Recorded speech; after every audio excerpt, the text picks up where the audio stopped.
Right. We will call the meeting of the Public Works and Planning Commission meeting of our first 2021 meeting of January 5th to order.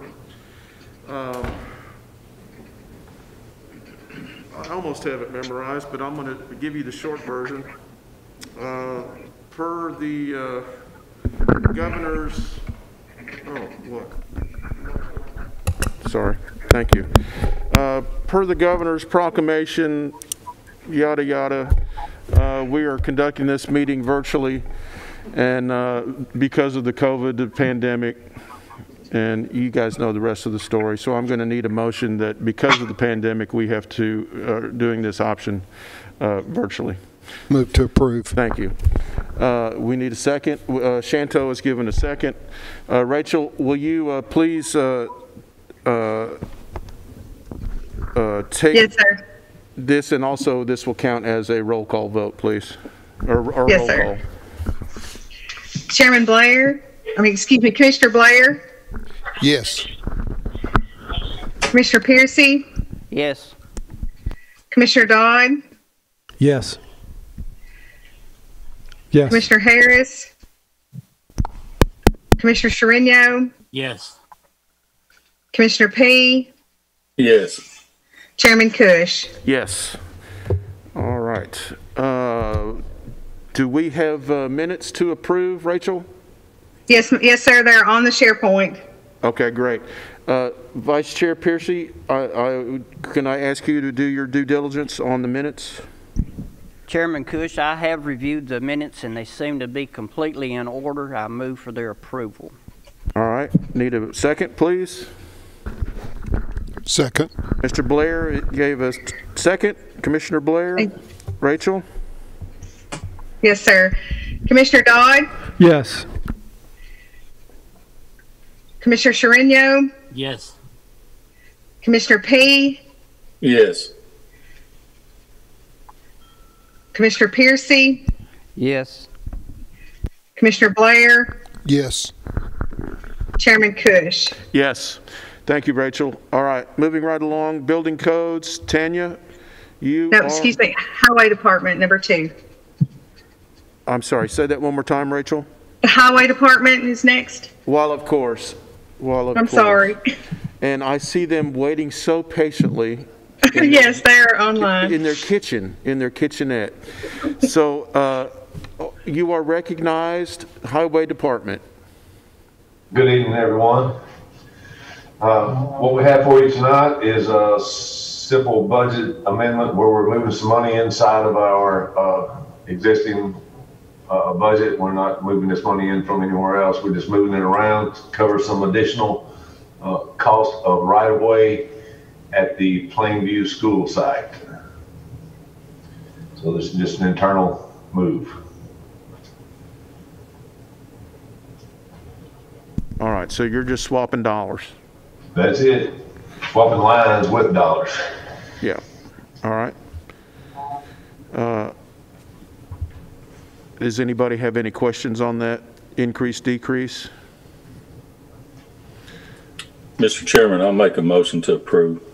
Thank you, Chairman P. We would need a second. Second. We have a second by Commissioner Piercy. Any more discussion? If not, Rachel, will you please call roll? Yes, sir. Commissioner Blair. Yes. Commissioner P.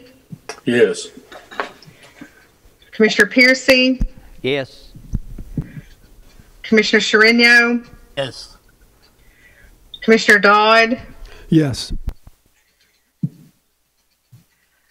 Chairman Cush. Yes. All right, what else do you have? That's all we have for you this evening. All right, Happy New Year to you both. We'll Thank see you very next much. month. Same. We good? Yep. We're good. All right, thank you very much. Tanya, you are now front and center.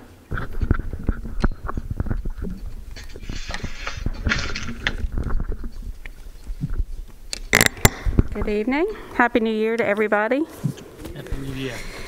All right, I'm going to give you my monthly report, and then I'm going to give you a really quick recap of 2020 as far as building permits are concerned. So for the month of December, we had 20 working days, and we issued 352 building permits. 98 of those were single-family dwellings, which is up significantly both from last month and this month last year. This month last year, we issued 69 single-family dwellings, and last month was 88, as you know. And by the way, Rachel, our total all fees, you guys probably noticed that it says $14,661. Right. That's actually supposed to be $146,661. And Rachel, I will forward you a corrected copy tomorrow morning for the record. I just noticed this as I was leaving. Thank you. Total inspections, we had just shy of 1,500 inspections in the month of December. And if nobody has any questions on the building permits, I'll move on to development tax. Development tax, we collected $983,250. I think if you remember last month, I told you that we had just collected for an apartment complex. So that's why we're seeing an increased amount this month. So that is for a total of $3.3 million from at this point this year. So we're closing that gap. At this time last year, we were at 3.8. But I think the difference we were seeing last month was pretty scary for Commissioner Harris. Yeah. And he's not here. So that gap is closing. Anybody got any questions on that before I move on? Nope. And then zoning enforcement, we had a total of 114 inspections for the month of December. All right. All right. Any questions on those before she continues with her 2020 review? I would go ahead and ask for a motion to accept her reports. So moved. All right. We have Rachel, we have Mr. Blair was number 1 and Commissioner Dodd was number 2. So if you'll call roll.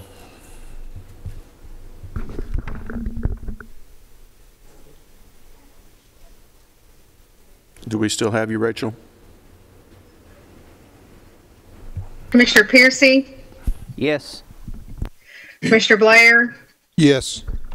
Commissioner Dodd, Yes. Commissioner Chirino, Yes. Commissioner P, Yes. and Chairman Cush. Yes. Rachel, Chairman Harris is now present. Okay, Chairman Harris, Let's exempt him from this vote since he did not from hear, this one, okay. since he did not hear the reports. Tanya, Okay, did you thank have you.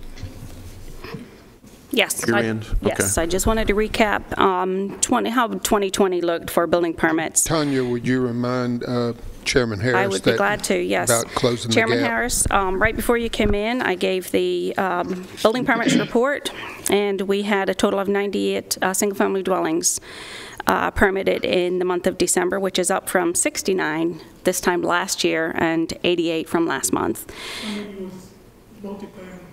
We don't have multifamily. Apartments or whatever.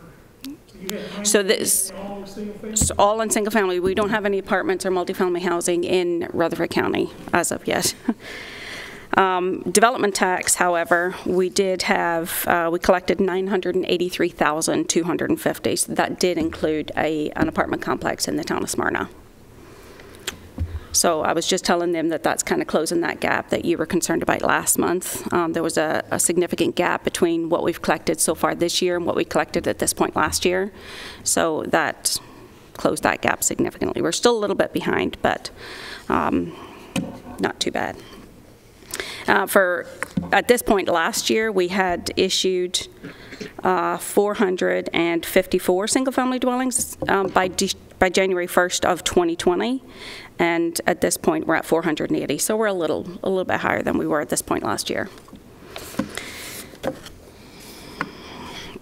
So total for 2020, we issued a total of 883 single-family dwellings, which is up, for as rough a year as we all had. We've still seen an increase. It was small, 3% from 2019. However, 2019 seen a 33% increase from 2018, so I was just glad to see us a little bit ahead. Would you repeat that? You had a 3% increase from 2019. However, from between 2018 and 2019, a 33% we've seen a 33% increase. Okay. So I was just glad that we didn't drop back down again. Yeah. We've seen an additional 3% increase. Okay. In 2020 from 2019. And you issued 883? 883 single-family dwellings. In 2020? In 2020. And a total of 3,916 building permits, period, of all kinds. 3,900, which was up. In 2019, we issued 3,600. You say those are total building permits? Those are total building permits, so that would include Sheds, accessory structures, fences, and swimming pools. pools, and yep. Okay. Yep. All right. But the real 1,500 yes. development tax is the 883? Exactly. Okay. All right. So 883 times, who's got a calculator? 883 times 1,500 is what?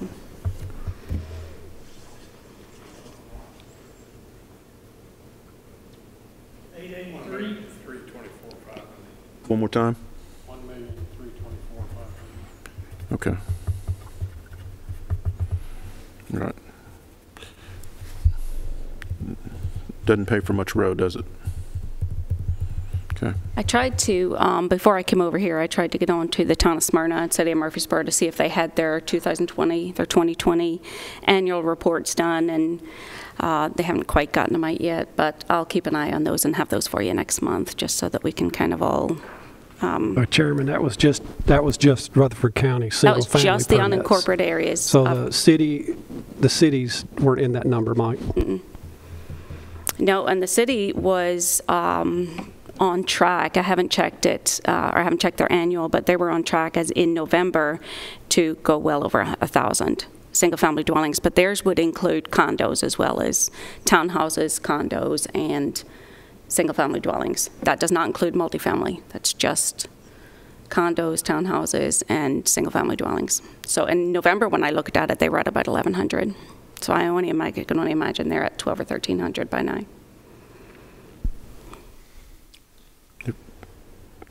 Well, one of the things that we're dealing with is $1 per square foot option that we're trying to look at. I'm on the record is against it.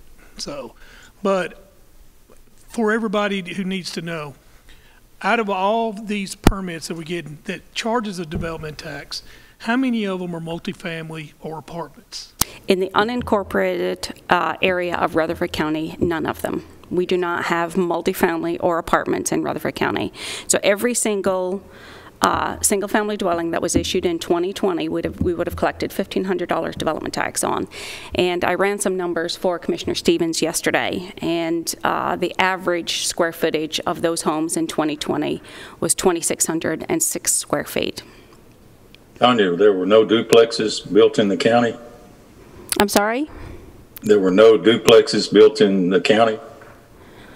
One more time, sorry. Duplexes, we do not have, no, we did not have any duplexes in 2020. Okay, thank you. I don't believe our zoning allows for duplexes, do they, Doug? Yeah. We don't see them very often. I haven't in a long, long time. Do you have the total amount of 2020 development tax that was paid? Collected in 2020? In 2020. Do you know what? Every month I come here, I think I'm all prepared and I get all these numbers together, but inevitably somebody asks me for something I don't have. No, I do have, the report will show you where we were at this point last year. And then a total. I can have that for you. I can forward that to you. Well, would it not be the 6 million? That's fiscal year. I think, are you asking calendar year? Yeah, no, Okay, so these numbers, I mean, physical's fine too. yeah, so these numbers in the right-hand column are fiscal year. So far this fiscal year, we're at 3.3. At this point last year in this fiscal year, we were at 3.8. And we finished last year at basically 6.1 million. Yes.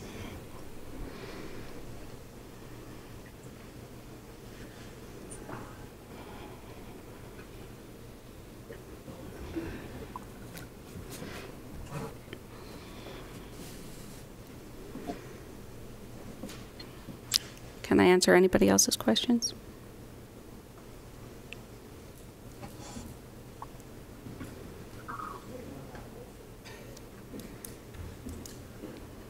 Sure, I got one. Here's what I'd like. I don't know if you can do it or not, and maybe I probably should go through the chairman. I just want to know, out of all the units that we charge $1,500 to, city, Laverne, all of them, how many of those are apartments, and how many of those are single-family dwelling?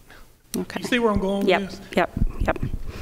So the report I did for you, or that we crunched some numbers there earlier last year, sorry, looked at those numbers. So I will dig back through that again, and we can go back through that. But that was apartment complexes within each of the city limits.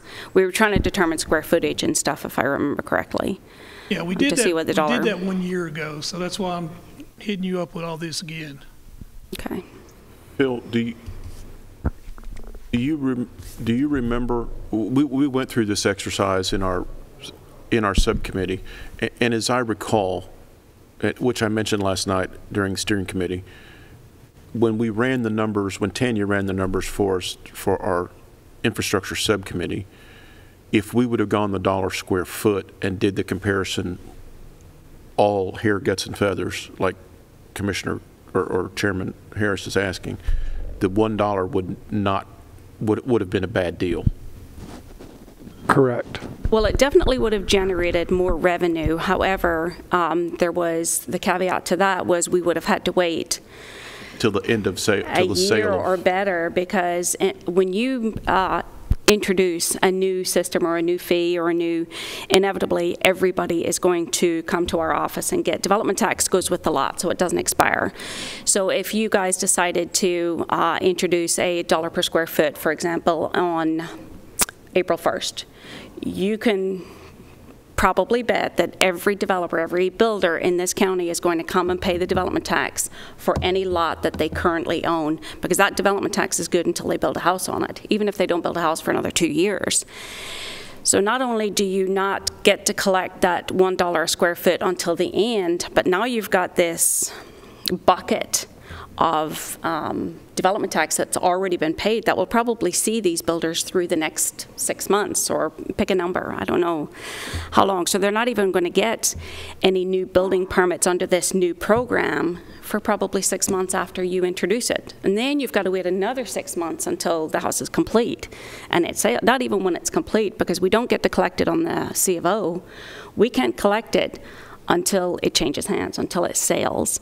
And even then, they've got 90 days to pay it. So not only when it sells, but they don't have to pay it for another 90 days. So you're talking a good, solid year without any income, without any revenue. So not to mention the cost of collecting it. I mean, and I think that's what you guys had kind of discussed, the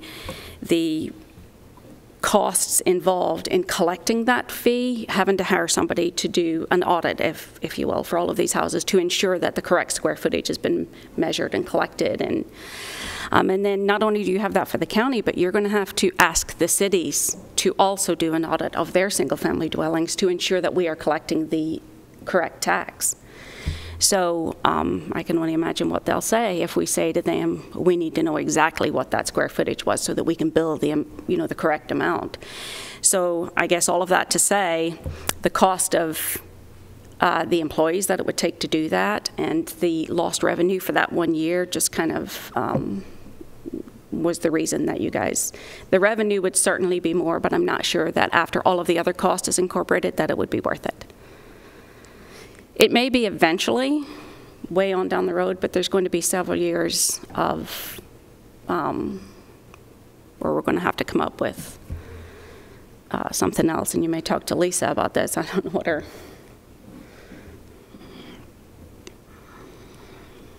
So it would really devastate our cash flow. Or temporarily, for sure. For 18 months or 2 years, it could. Yeah, there'll be that, but like I said, all these builders are going to come in and purchase, you know, the lots that they own. So you'll get a little, you know, you'll get a little flow for that, a good lump sum for that. But I don't know how long that'll last you.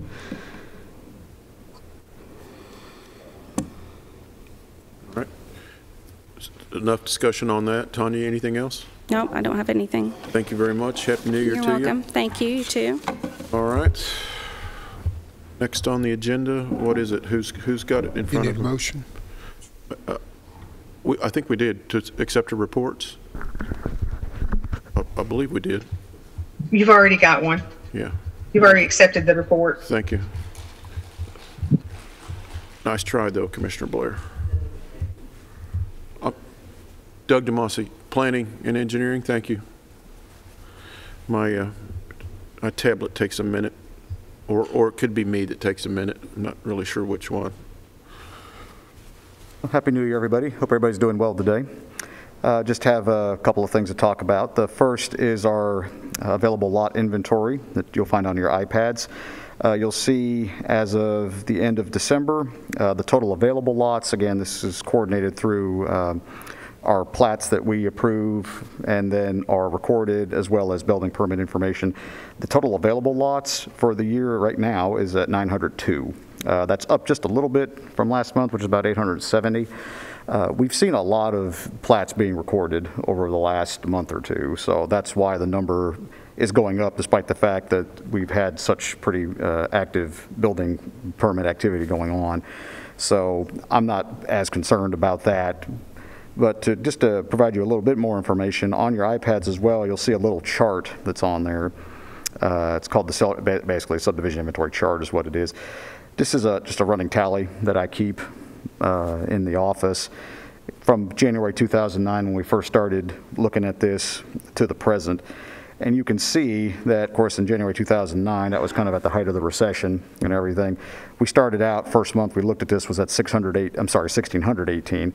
The max that we ever got to during that period was 1,688 lots. And then you can see over the next several years, the trend is down, down, down, down, down until the lowest point that we got to is 548. And that was around, somewhere between 2016, probably middle of 2016, right before 2017.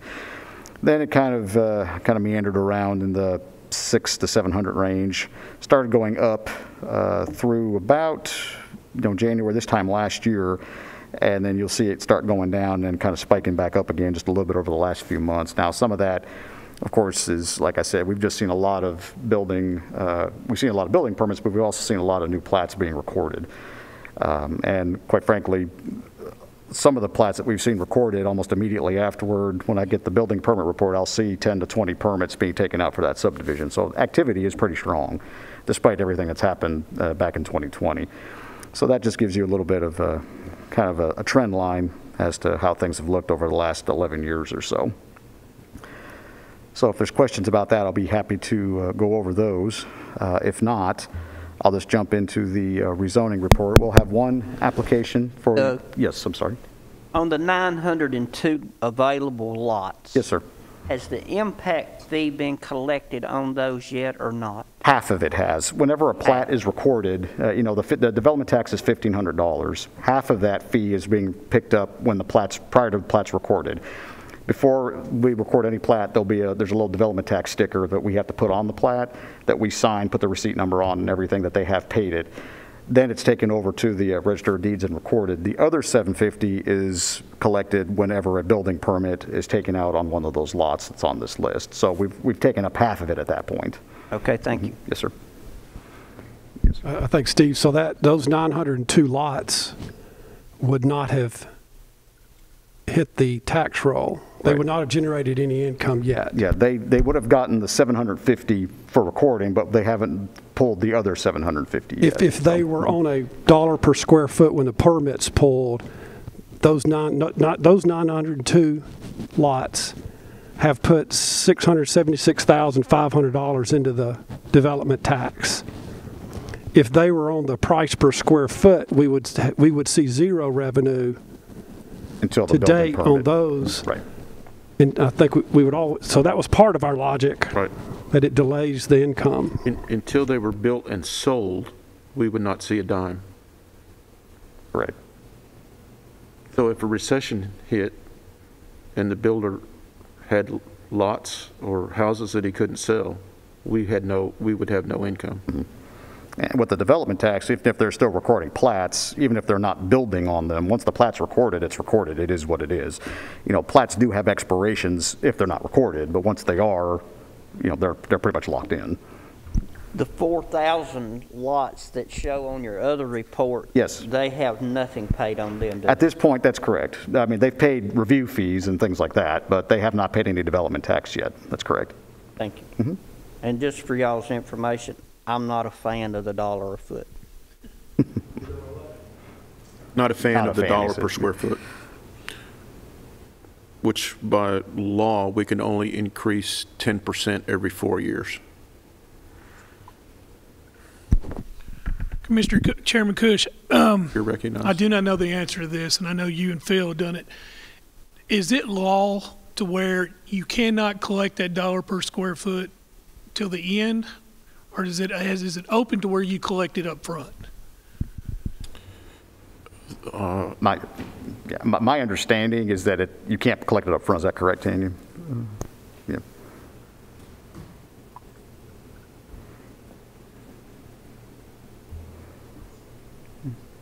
Okay. She's nodding her head that that's correct. Yeah. So, yeah. All right. Okay. All right, if there's no other questions, like I said, I'll just go over the rezoning request, just real brief. This is for property located along Halls Hill Pike.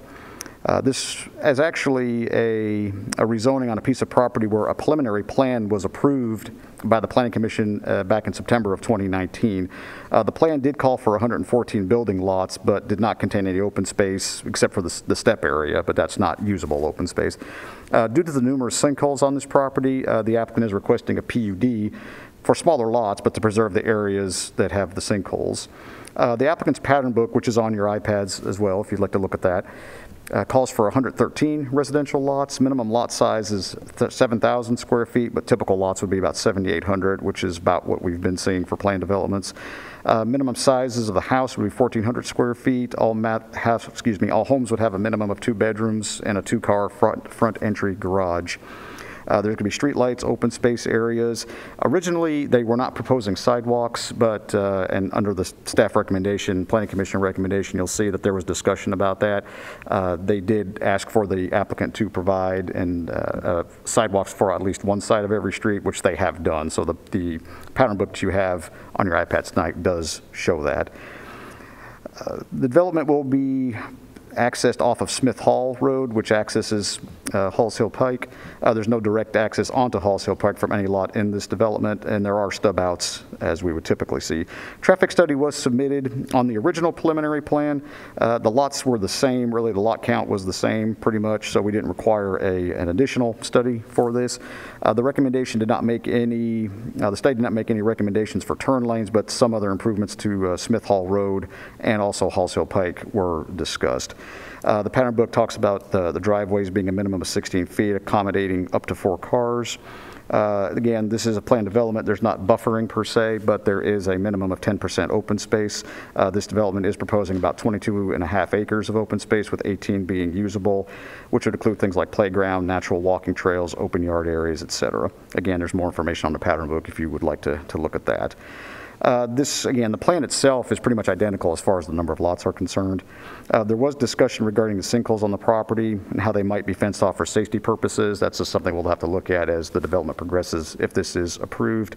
And again, I already mentioned the discussion we had about the sidewalks, and sidewalks are included on one side of every street in this development now. So the Planning Commission did recommend unanimously to approve this application. So with that, I'll be happy to answer any questions. Floor's open. All right, seeing no questions, Doug, you want to continue on to the... That's Chairman Cooch. Yes, sir. Yeah, I've got a couple of questions. I was muted there and didn't realize it. First thing, these sinkholes, is there any drainage being allowed to run into these sinkholes? Whenever, we don't have a detailed drainage plan at this point, Commissioner P., but there are certain allowances for those kind of things. But whenever they submit, if this is approved, whenever they would submit for their preliminary plan approval and then construction drawings, that was something that would be evaluated at that time. So again, we don't have the detailed drainage study at this point, but there probably would be a certain amount that would head in those directions. So you don't know either if there's any water being expelled when there's a lot of rain in any of these sinkholes or out of any of those sinkholes? Right, a detailed analysis right now, no, I don't. But I know that part of the reason they went with this route is because they were trying to avoid a lot of those areas. Okay. And then you said that they discussed the entrance on Halls Hill Pike. Did they agree to put turn lanes? No, there's no turn lanes for this. The traffic study that they submitted originally for the preliminary plan did not recommend any turn lanes, and staff didn't feel that they were warranted either. So they are making some... I've lived out that way for about 40, 50 years now, driving it, and that's a really dangerous road intersection because it's just right on top of a hill. You pop over the hill and you're right on top of that Smith Hall Road. And it'd be my strong recommendation that we put turning lanes there. And when this comes to the full commission for approval, you can pass this on. If it doesn't have those turning lanes, I won't be approving it. Well, I'll make so the you can engineer, pass that back. Right. I'll make the engineer aware, but I will point out again that the recommendations of the traffic study that were done during the preliminary plan, which was approved back in September of 2019, did not recommend those. And again, we feel as staff that most of the traffic is going to be heading back toward Murfreesboro. So the traffic coming into the development is going to be turning right into the development as opposed to turning left into the development. The people turning left would be turning left, probably going back toward Murfreesboro. So I think that was part of the reason. How many times do you drive that road? I'm sorry? I said, how many times have you driven that road, Doug? Well, I've been out there several times, but not, I mean, I probably don't. Well, I've been out there thousands and thousands of times. Sure. I'm telling you, that's a dangerous intersection. And Commissioner, I'll pass along your concerns on that. I mean, we'll just have to see where it goes at the county commission, but I will definitely pass that along to them. Okay, thank you. What was the vote in planning? It was unanimous, 10-0. Mr. Chairman. Yes, sir. As far as the sidewalks, is that mandatory? Yeah, they included it in the plan, so yes, sir, it would be for one side of every street. That's okay. Correct.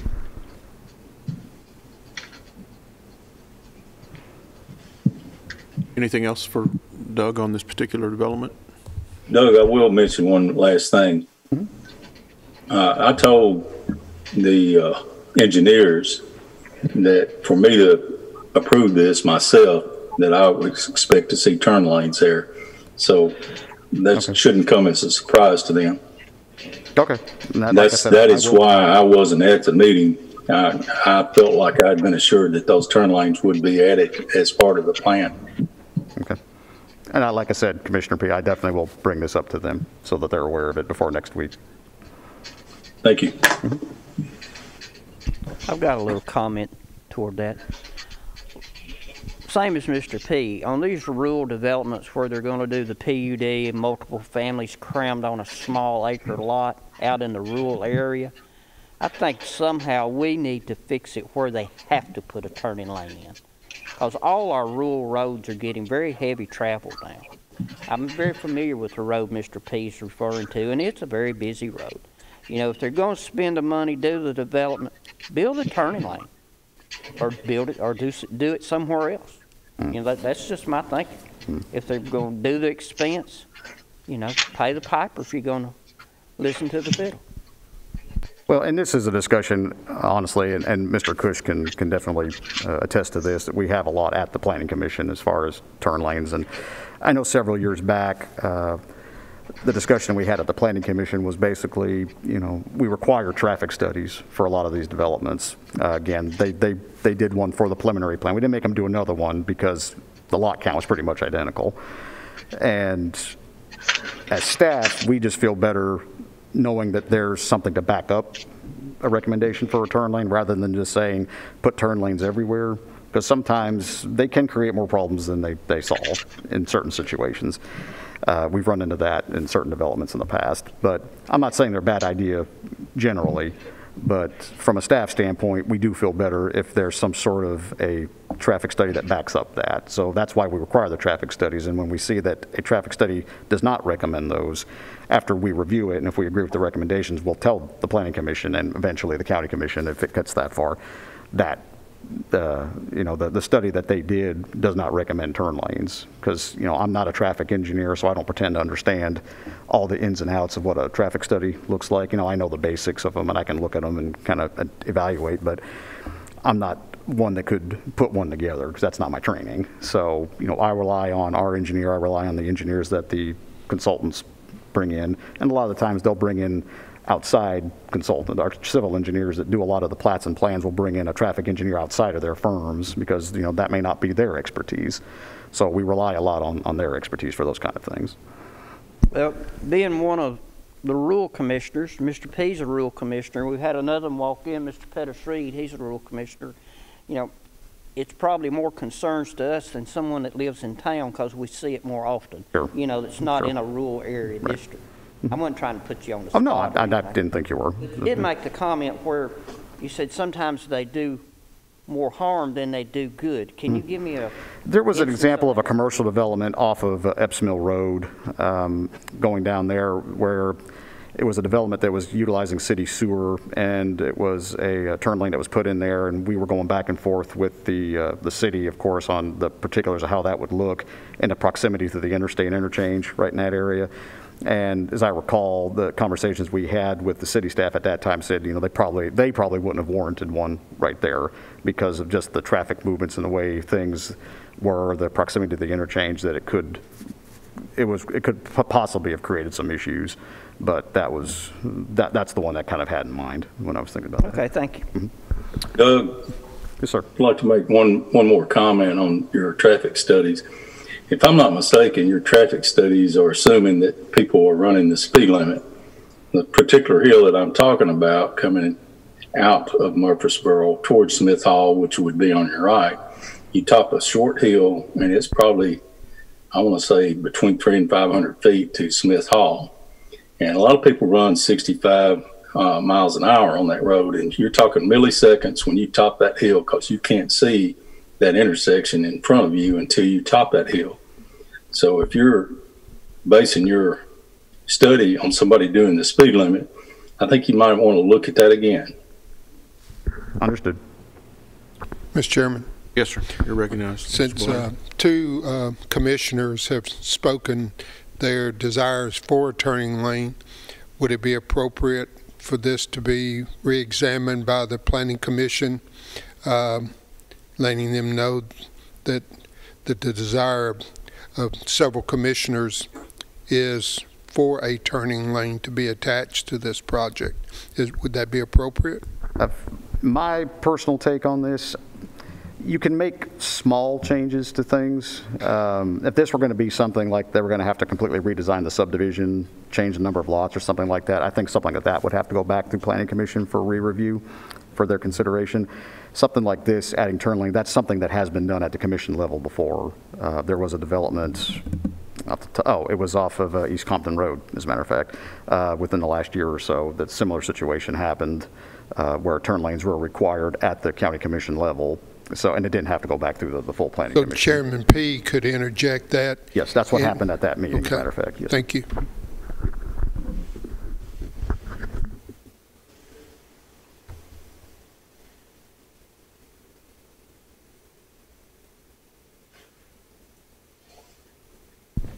Mr. Chairman. He interjects it at the commission level. Is that what you're saying, Doug? I'm sorry, say that again. My iPad was on. No, he could, yes, he could interject that at the next meeting next week. At the commission level? Correct, right. Next week. Right. Yes, that's right. Yeah, and I think our purpose tonight is to consider the rezoning, not the design. And so I think we'll have an opportunity to dissect the design that the developer will invest in if it receives approval for rezoning. Then you're going to look back at the plans. Mike, Well, right. Now, with the plan development, it can be required as part of the pattern book. So, I mean, you would have that ability at next week's meeting. That has happened before, and I don't think that that's inappropriate because it's just, it just adds a condition on to the.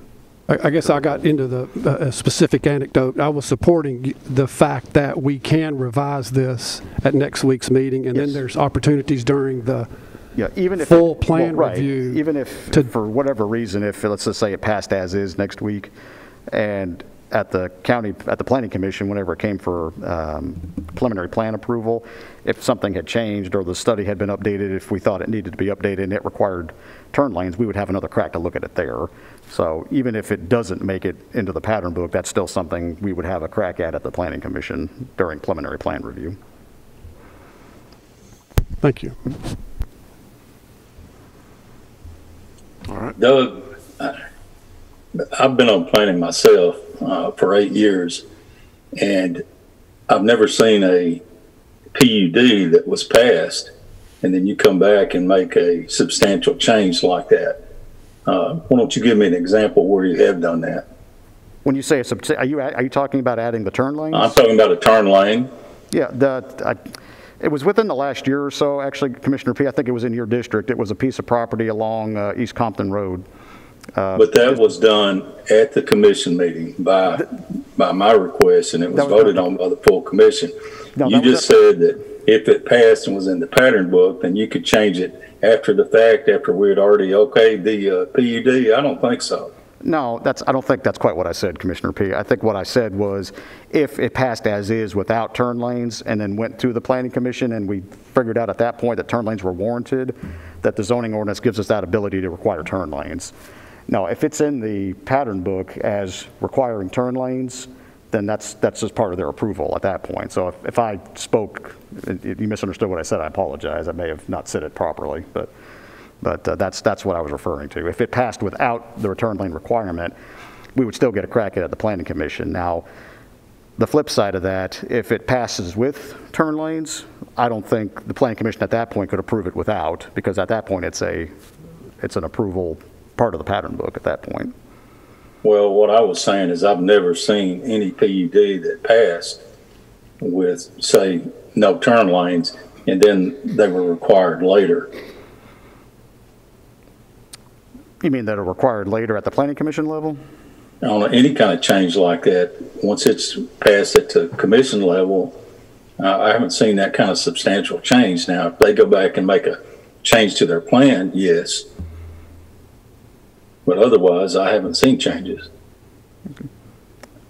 Well, when it comes to turn lanes, like I said, for larger developments, they're almost always required anyway. For ones that we look at to have several hundred lots or, even 200 or 300 lots, those are typically required at that point anyway.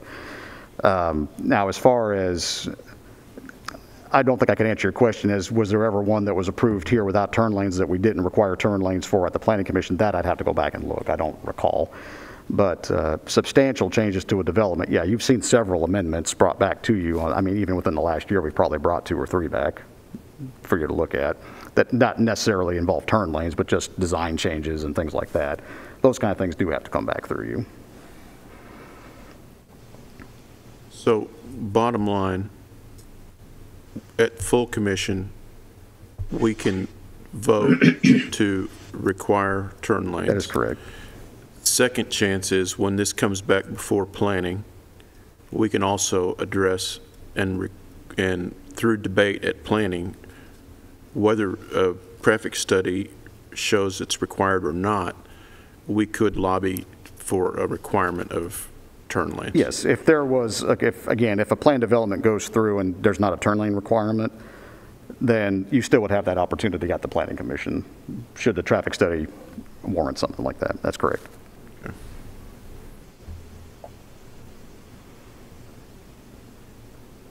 Do we have to pay Though you for a keep traffic adding study? that caveat, should the traffic study require that? I think we can require that, if I'm not mistaken. Well, I Traffic think study or no.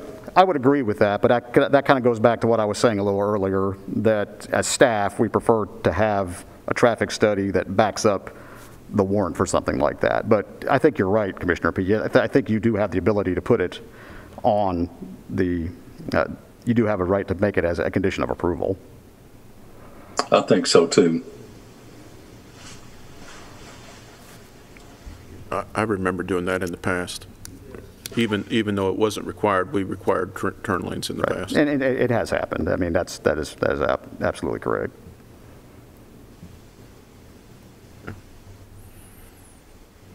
Did somebody start with a question a second ago? I did, but it's not important. I withdraw my attempt. All right, duly noted. All right, Doug, you want to talk? Nope, I think that's everything I have. All right. If there's more questions. So is Sulphur Springs still on the table? No, sir. They've officially withdrew that Okay, application. all right. If nothing else, we need to make a motion to approve his report. I'll make the motion to approve his report as presented. All right. Need a second. Second. All right, Rachel, we have a second by Commissioner Blair. All right. Commissioner Dodd? Yes. Commissioner Harris? Yes. Commissioner Sherino? Yes. Commissioner P? Yes. Commissioner Blair? Yes. Commissioner Piercy? Yes. Chairman Cush? Yes. Thank you, Doug. Appreciate it. All right. I believe that brings us to solid waste. Is that right? I don't have an agenda in front of me. He's the only one left. All right. Mac? Do we want to have, you want to let Mac, okay. Come on up, Mac. We're going to enlighten you with the presentation as well.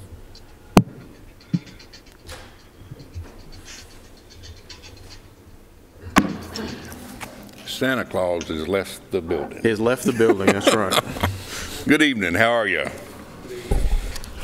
Landfill has not been extremely busy this month, and of course it's not usually that busy.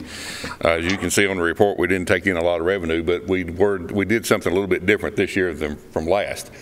If you remember last year, y'all allowed us to close the 3 days between Christmas and New Year. We had leachate issues this year, so we could not leave that landfill unattended for that period of time, so we were actually still open. And on the 18th, I got a call, December the 18th, from the field office manager in Nashville for TDEC and asked to have a meeting at 1:30 that afternoon. So I called Jeff Postel with Triad, and we met with TDEC. And they had a lot of questions, and we tried to answer all the questions that they were asking. One, they was wanting to know what we were going to do with the landfill. You know, they would like to see us close it. I told them we're not ready to close it yet. We're still burning. We have a burn permit, and the ashes, have to go somewhere. The next day they called and asked for us to have Jeff Postel, which he's working on it, to do a post-closure care review. Right now, both landfills are tied together. One's actually closed, the other one's still operating, so they wanted to separate those to make two different post-closures. We're still trying to find out why they want to do that. I mean, we're not opposed to doing it, we just don't know why they want it. And we haven't gotten those answers yet, but Jeff's worked on the money and what it would cost to do on our active landfill, but we don't know. The old landfill was closed in '94. We don't know what it cost back then. So we're trying to look through some records and find out what the actual closure cost was on the old landfill, and we don't have those records yet. And, in the report too, you'll see where we have to do a report at the end of the year. Annual report on how much intake we had is 2,328 tons of brush came into landfill in 2020. Any questions on the landfill report? Say that one more time, 2,300 and what? 2,328.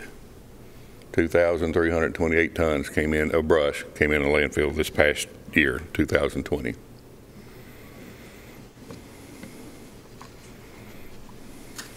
So when, sorry, Mr. Chairman. Yes, sir, you're recognized. So when Davidson, Canyon, and Sumner bring their brush here, do you charge them for that? $30 a ton. Everybody pays. Yeah, that's written down in the top of that report, advertised tipping fee. And that brush may or may not have actually came from that county. That was the tag license plate on the vehicle that hauled it. Any other landfill questions? Let's move on to convenience centers.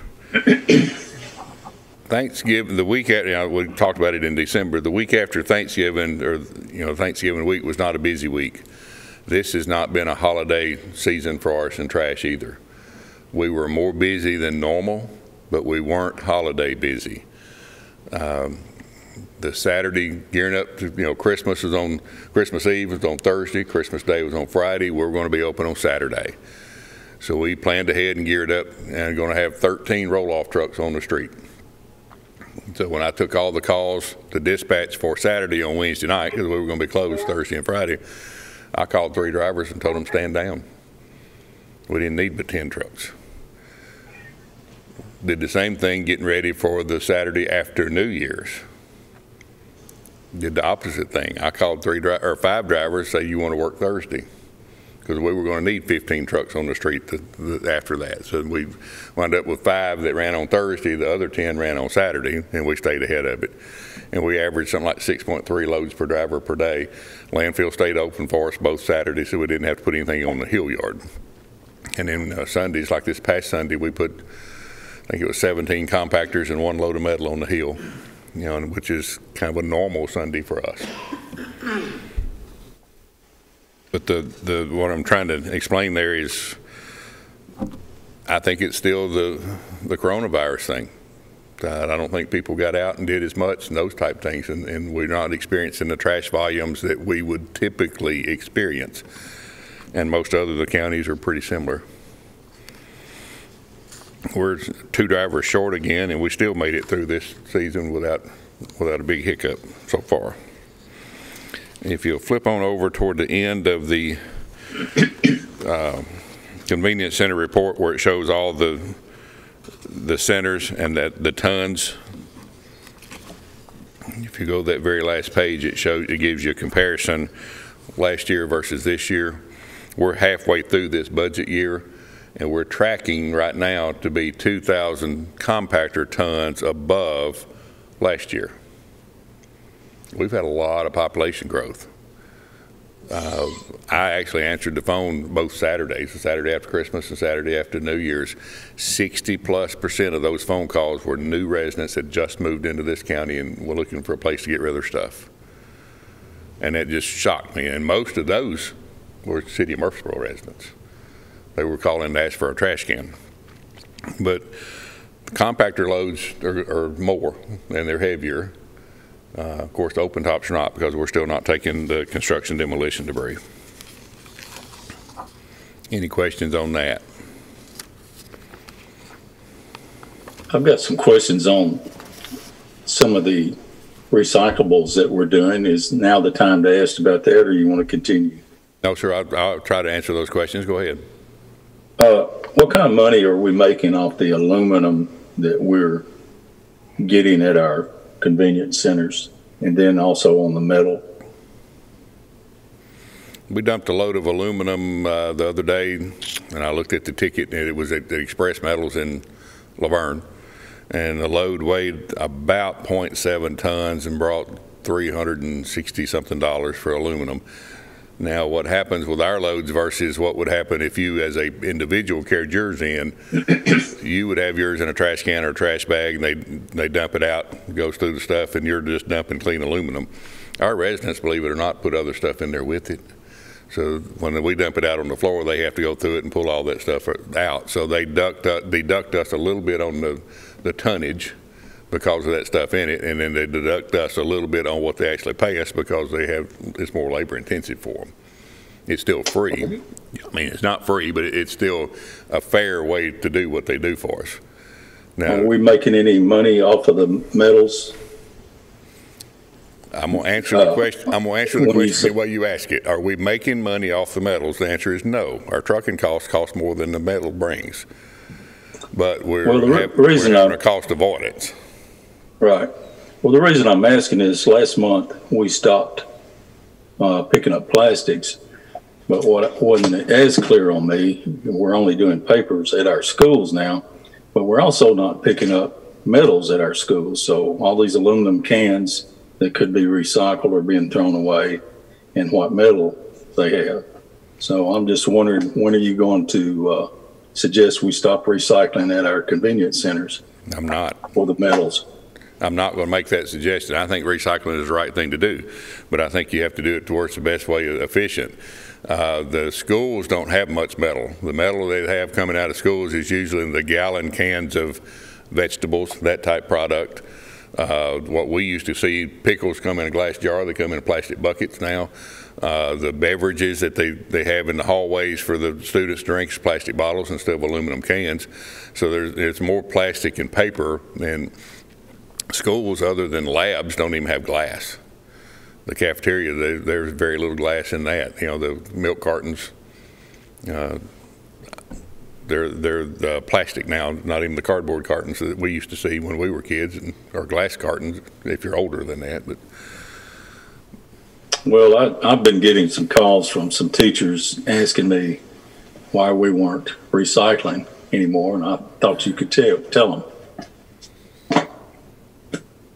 It's too expensive to try to do the single stream product. Now we're converting over to the dual stream product, which is paper and cardboard, and we do get paid for that. Now the amount of money that we get versus the trucking costs, we're not going to make a profit, but we're still going to be able to recycle. And how is Williamson and Wilson County able to do this and we're not? Because they have much larger budgets than we do. Now Williamson County, on their plastics in their convenience centers, are only accepting plastics 1s and 2s and no other plastics. Now, I don't think they do the recycling in the schools. I don't know. I can't answer that one for you. I don't think they run the front loader trucks like we do. Yes, sir. Robert, when you said Williamson and Wilson, what is it they're doing? They're doing a multi-stream out of their schools specifically? I think the mayor can probably answer that for you. He's been over and checked them out, but they've got people that are buying the plastics from them. I was just going by, hearsay myself, and that's why I was asking Mac. It looks like maybe they've got different people buying their product than we do. I think it's something worthwhile looking at, but I think it's a mistake. We're headed in the wrong direction by not recycling these metals and things. I mean, if all the soda bottles are plastic, yes, but I guarantee you there are aluminum cans that are being thrown away there. And that's something that, money can be made on. I would help answer your question a little bit. Williamson County owns their own recycle facility. They farm it out. They have a private company that actually bids to run that for them. So their Williamson County's aluminum or their recycled product goes to that facility. I don't know how much they get paid or anything. Wilson County, most of their product goes to Waste Management in Nashville, just like ours does. All right.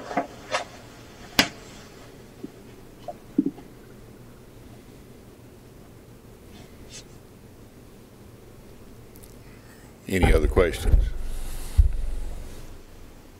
In the last 2 pages of the report, the list of questions that has been sent by companies on the RFP. We're in the process of trying to answer some of those. I talked to, I didn't actually speak with him, I emailed Rob Mitchell to see if he could answer the first 5 questions on that first page, and his team is working toward that, and he wanted me to be sure to let y'all know that if y'all had bought that system that he had asked you for, he could have pushed a few buttons and we'd already had those answers. But I don't know what system he was talking about. And then some of those other questions are questions that I think you as a committee will need to answer, not Deputy Seaman and I.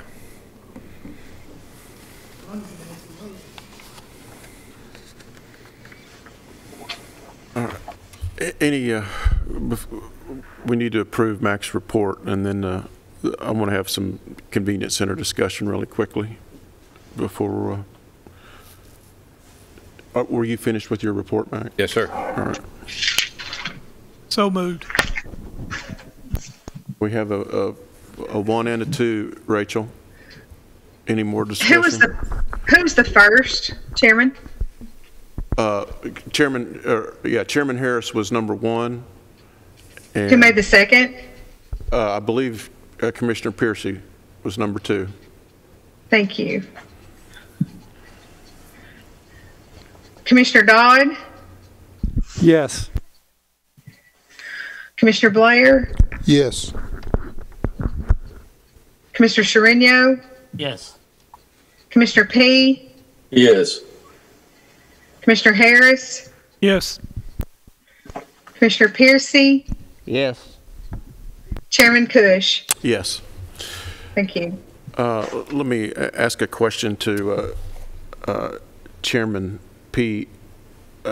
Chairman P, would you be willing to make contact with Wilson County to see what they're doing with their recycling program? I will certainly try. Okay. If you don't mind, if you'll take on that task and report back to us. And are we confident we know that, or would you like to also do the same for Williamson? Yes, I mean, if we're going to do it, we might as well check them both. Okay, all right. Thank you. Before we get to our presentation, I know, Mac talked about the convenience center, and I visited mine, which is on South Church, Shelbyville Highway, South Church, multiple times over the holidays. As my family grows with grandkids, so does the Amazon boxes and the gift wrapping, as you all can imagine. Chairman Reed also had issues at his convenience center with long waits and long lines, and sent me photographs of people again lined up on the roadways and the shoulders, and a dangerous situation. And he even sat and timed vehicles trying to get in, and in the 45-minute range, which to me is unacceptable. As the mayor has talked in the past, convenience centers are not convenient. Commissioner Piercy has had issues at his, and has tried to make improvements, has made some improvements.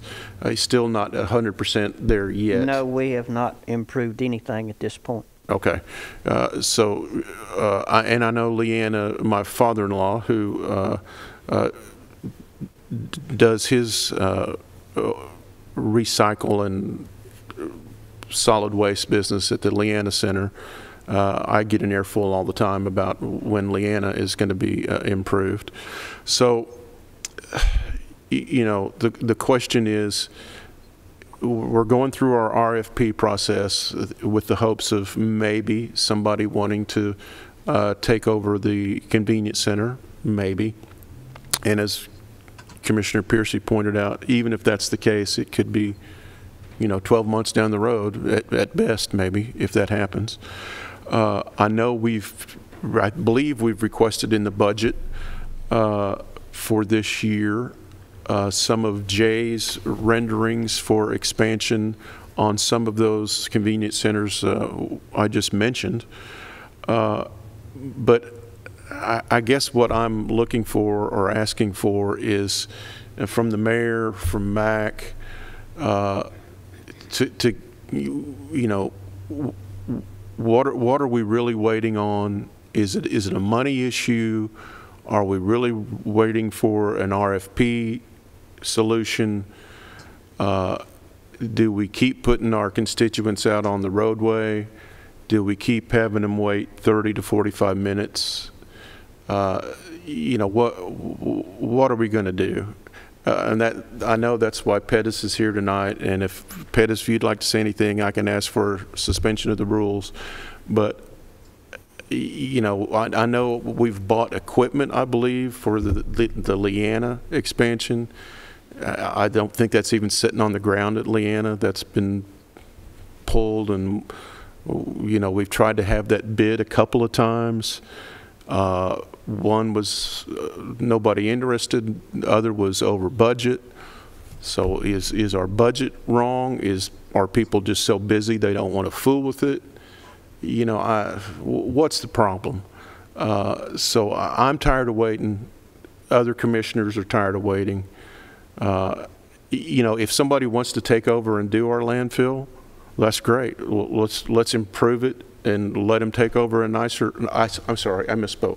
If somebody wants to take over our convenience centers and operate them, let them take over a nicer convenience center and operate a convenience center. We'll get our money back. You know, whether we own the land and they lease it, we'll charge more, whatever the case may be. So I'm looking for some answers. I'm going to look to the mayor. I'm going to look to Mac. Somebody help us out on when we can put an end to our problem. I know if we had the money, we could tell Jay right now to turn loose on his designs. He's ready to go. So throw us a bone here and give us some guidance. Mr. Chairman, I'm with you, and I'm prepared to move forward with the recommendation of this committee, whatever the cost may be. We've waited over 2 years for Leanna. The equipment's, we took it out there, we hooked it up, got approval from TDEC, then we unhooked it, took it back out to the landfill where it's currently stored, the compactors, etc. We've done preliminary work with Jay Bradley's firm to go in and look, and we're prepared to go. We just need a green light to move forward, and by the time we start this process, and like you say, next month we'll have our RFPs, and whether or not somebody wants to, that's in their proposal, to look at our convenience centers, at least they'll do it the way that we want them. And the way that Mr. Bradley and his firm have designed them, that we want to do it similar to what Williamson County has with the ramps where you can drive up and drop it off out of the back of your car into the open tops. We can expand. We're ready to sit down and start negotiating on Weekly Lane is the largest facility that we have. The property behind it that the city of Smyrna has, we've already talked to last week. Mr. Hercules, they're ready to move all their equipment off. They want to negotiate another piece of property with us, which will go back to our property management committee. We're ready to move forward, you know, with or without the RFP, what I'm trying to say, you know, and if the RFP comes back and one of those companies want to do it, then it's the way we want it designed. And whether we lease it or not, I don't think we need to wait on them, the RFP. I think we need to move forward and start taking care of our citizens. Let's get serious about it. Let's look at the hours. Let's look at what it's going to cost to man it up, even if it takes some additional lights to put in at night, because during the winter months it's dark. If we're going to expand our hours, what's it going to cost us? Let's start accumulating all that information. But all we're doing is kicking the can down further down the road. I know that my main concern is the safety of people parking on the shoulders, stacking up in the middle turn lane. It's just a matter of time. It's before somebody gets hurt. That scares me every time I turn into South Church Street Convenience Center, when you all send me pictures of people stacked up on the shoulders. As a guy that's in transportation on my 8 to 5 job, that really scares me. And the waits, you know, I can wait 10 or 15 minutes. I get it. But when I see folks at other stations that are waiting 45 minutes, that's unacceptable. You know, Pettis, and I'm going to ask to suspend the rules. You know, I'm not so sure that our Rockvale facility is large enough, even if we expand it. like we want, because that area is growing super fast. I think if we, Mr. Chairman, if we keep both expanded to the other side of the road, Yeah. but then keep where we currently are and put the recyclables there, we can utilize both, but we'll need to work with the highway department and make that a three-way stop. Right now it's dangerous, but to sit around and talk about it, let's get something moving. I'll be happy to, our office will be happy to start gathering information, get back in touch with this committee, bring it back, make presentations. I'm going to recognize Commissioner Pearson, then would like to make a motion to suspend the rules and ask Commissioner Reed to come up. I took 3 tail chewings today over people sitting on the Jefferson Pike trying to go somewhere else other than the convenience center because they were trapped in traffic. Now, you ask what the problems are. You know, I can't tell you. I started about 3.5 months ago, maybe 4 to most. Got money for the project, got full approval. We still ain't got the gate open. There's so many unseen obstacles out there, evidently, that it's nearly impossible to do what I'm trying to do, and that's redirect the traffic at the Walter Hill Convenience Center. It's almost impossible. Every time we think we're almost there, another idea comes up, we're asked to wait. You know, it's hard to accomplish anything. Now, every convenience center, I would say, in Rutherford County has the same problem. I have 2 in my district. They both have issues. When we were going up 96 Highway last Sunday, they were changing the box. And of course, they have to shut the gate for safety. There were cars lined up on both sides of the highway. They had the dollar store entrance blocked. People trying to wiggle out between them in oncoming traffic. And on that highway, if you're not going to the dollar store or the convenience center, you're running 65, 70 miles an hour. You know, it's a high safety issue. But like the mayor said, we just keep kicking the can down the road, evidently. But it's time we took some action on this. And I don't really think we've got to beautify them all right now. I think our main issue would be trying to get these cars off of state highways before we take on some lawsuits we can't pay. Because actually our convenience centers are contributing highly to that blocked highway. Yeah, yeah.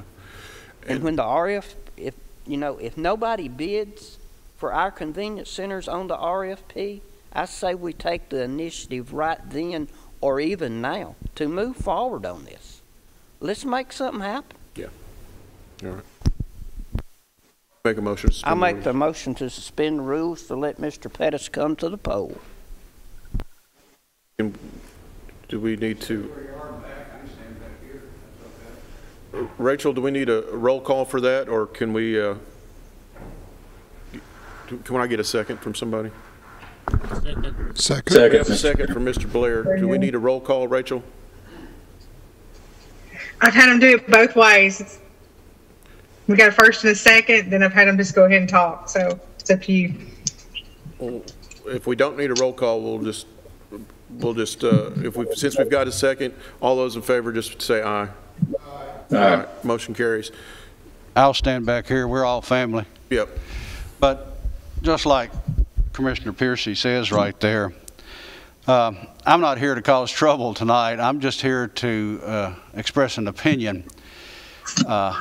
As of Saturday after Christmas, traffic at Rockville never stopped. I mean, never stopped in a complete horseshoe out there on that road. It started at the gate, down the side of the center, went across the highway with enough space for people to get through, over there on the side of the road where the old store is, down that side, all the way back, and almost started going up towards the church out there. It stayed that way. I went there Saturday, saw it. In fact, I had garbage in the back. I ended up going over to Rock Springs. Went to Rock Springs, drove right in, got rid of my garbage. Sunday, I went to check it out again. Same way, same traffic pattern. On Tuesday, I had another load of garbage. Went back over there, same thing, same situation all day long. Wednesday, went back. More garbage, same traffic pattern. I went to Eagleville. Drove right in, right up to the compactor, totally did everything I need to do. Those other two centers were operating just like a machine. I mean, no problem at all. And I know what you're saying there. If we had all our centers just like Rock Springs and Eagleville, we'd be moving right along. I mean, those centers do work real well. But Rockvale, you know, you only have one compactor and you're only using one side of it. Now, the thing I wanted to mention to you, and I think I'm not a prophet or whatever, but I just come from the school board over here. And I had to make a presentation over there earlier, and they were kind enough to put me on the front of it so I could get here tonight. But it was announced over there as they were talking about rezoning some of the schools. In the Rockvale area, I guess that's approximately a little over a mile from that convenience center, they're getting ready to have 534 new homes. Starting down there where Dollar General is, all the way back right there at Salem and right in there, 535 new homes. And that's very close to that center. You know, I thought about, I said, I wish they had one of those trucks like they have at the airport that goes in front of the airplanes that has on the back of it, it says, "Follow me." And I thought about driving in that crowd and tell them, just follow me to Eagleville or follow me to Rock Springs. And then I said, well, I wonder if we had signs down there that says we have 2 other convenience centers in this district that are, one's 8 minutes away, one's 10 minutes away. It's better than sitting here 45 minutes. In fact, I've done that. I've stopped and told people, I said, you know, you can go 8 minutes down here to Eagleville and you would have rest of the day left. You don't have to sit here. And what I noticed in this line of people, they were not what I call native Rockvale people for right in there. They were people who have moved here from somewhere else. They're coming from Rucker Lane and places like that. That's where they're coming from. They're coming from Inner Murfreesboro, coming to these places. And that's one thing. If we will tell where these other places are, in fact, I do it all the time. When they call complaining, I said, have you gone over there and visit those places? And I had one call today. She said, you know, I have never been back to Rockvale. They treated me so nice over at Rock Springs. Those are the nicest people over there, and it's so clean and well kept. But what I'm saying is, with this many new homes in that growing area out there, it's not going to get any better. It's just going to continue to have this traffic. And just like what you're saying there, Mr. Chairman, something's going to happen. Because on that curve of that road right there, nobody slows down. And it's just something that's going to happen. I just thought I'm just here tonight speaking for those residents who have sat there and waited.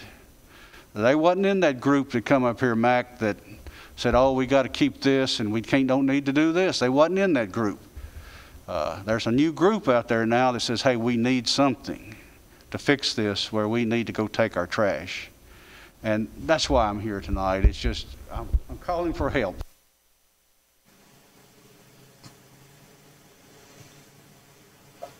I've got a question for Thank you, Mr. Commissioner Nolan. Reed.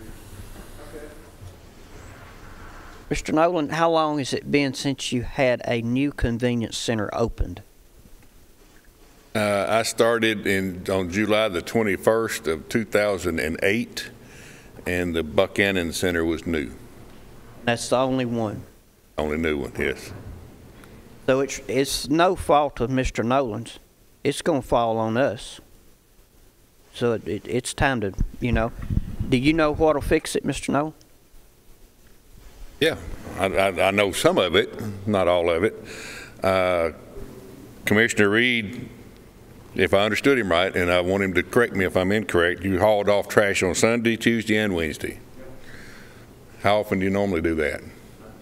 Well, pretty much. Okay.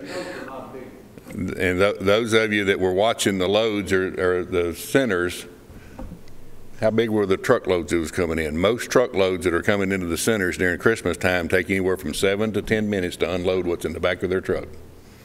Did y'all notice that? The only way to speed those lines up, if you're going to do that, you're going to have to put in a whole line of compactors just so you can move more people in. That would help. It wouldn't fix it, but it would help it.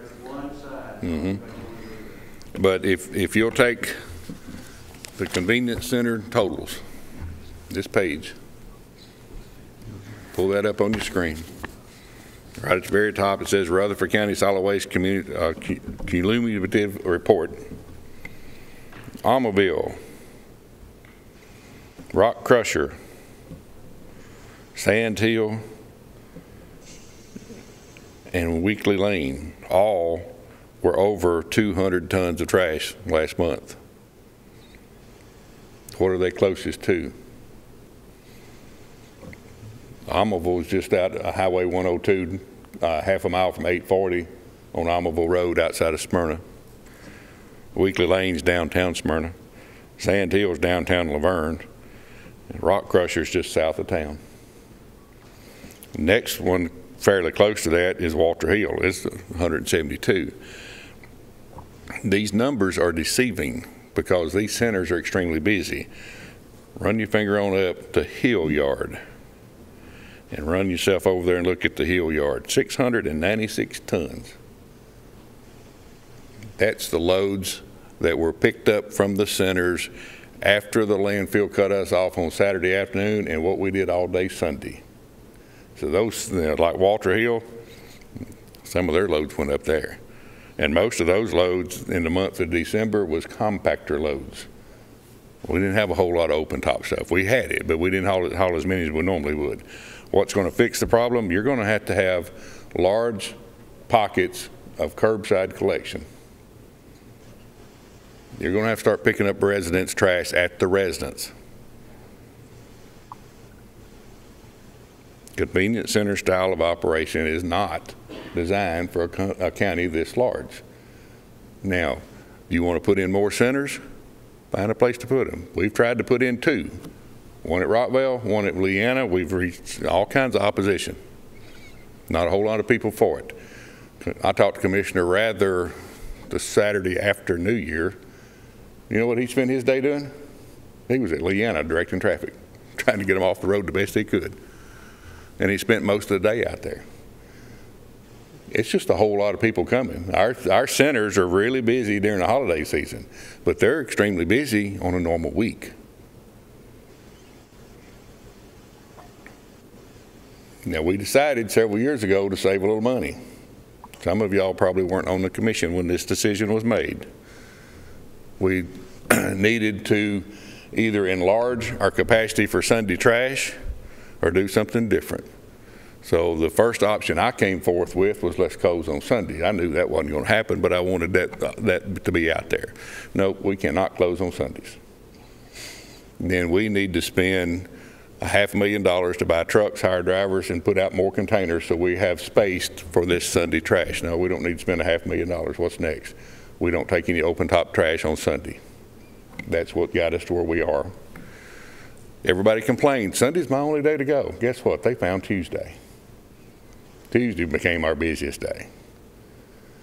And then when we cut out the construction demolition, we've been really amazed at how many contractors are showing up at Middle Point and paying to get rid of that stuff that kept coming in to see us. Our biggest problem is we have 0 teeth. None. You can come into our center doing everything as wrong as you want to do it, and all we can do is say, you need to leave. And we can't even make you leave. Now you're talking about private entity taking over the centers. Each of those centers is permitted through TDEC to Rutherford County. Unless you actually sell the property and the permit, they're still going to belong to Rutherford County. So all the liability, everything else goes along with it. So are you going to get people to give you a price to take care of the convenience center operation for us? Yes. If you'll look at that list of questions, There's 2 pages at the back of this report.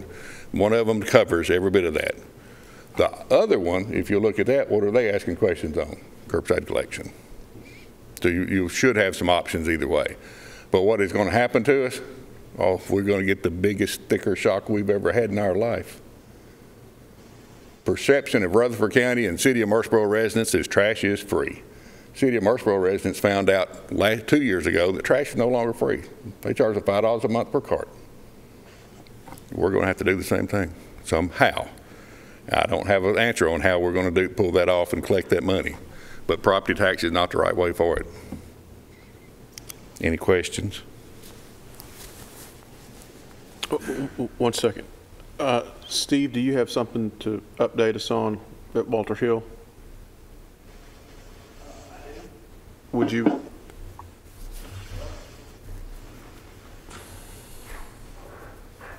Basically, I've talked, can you hear me? Basically, I've talked to Greg Brooks and to Mike Hughes on the landfill road. Mike Hughes has revised, I guess, what Jay Bradley and them and their folks have done and sent it to Greg Brooks as engineer. They're looking at it, and as soon as they finish it, they're going to send it back to Mike, and Mike is going to contact the state because we're tying into the state with the striping, and they have to give their thumbs up on it because we're tying it back into the state route. And of course, Mike, it's in his hands right now as far as his engineer looking at it.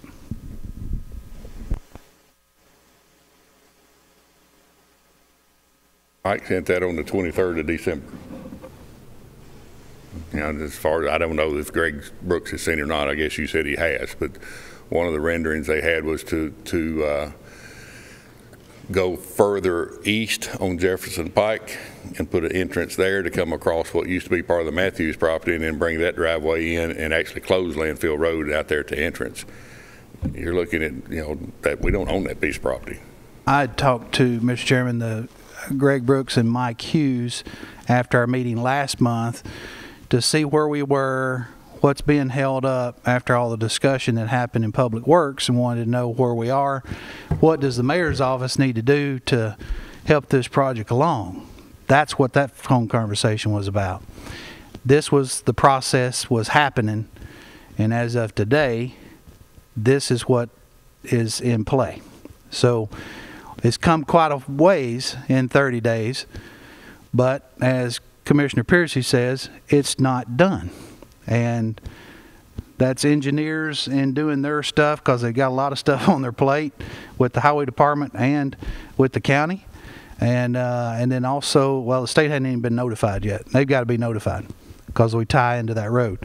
And Greg said as soon as he gets that approval from the engineers and the state, then he will put it on his schedule to get to work on it. But, you know, we're dealing with weather as well, you know.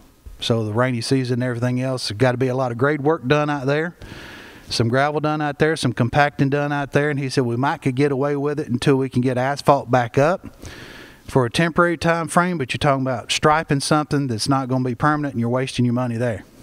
So I'm just repeating what I've been told, because I am not an engineer or a doctor or a highway road superintendent. Yeah. Jay, can let me ask you a question. Is part of your design include the Rockvale site? It does, doesn't it? One of them does.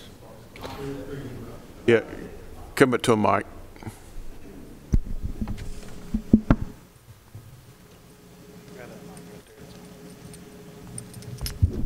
We have a concept of that site as of today. Based on what Commissioner Reed has just said about the 500 plus homes, and that's just the beginning. I mean, growth is heading that way from my district to his.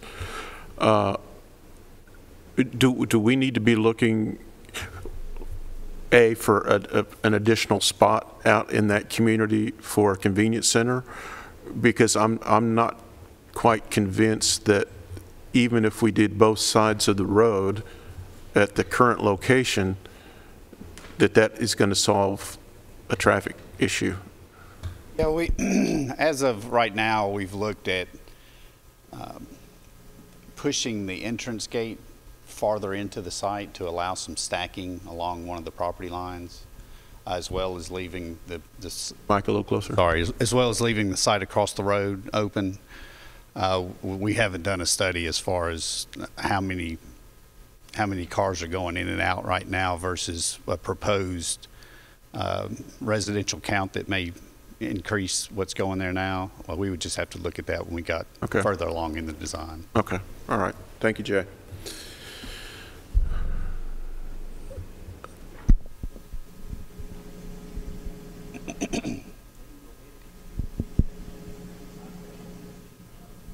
Is for who? Go ahead. Go ahead. You made the comment that one idea was to change the end of Landfill Road and move up. Whose idea is that?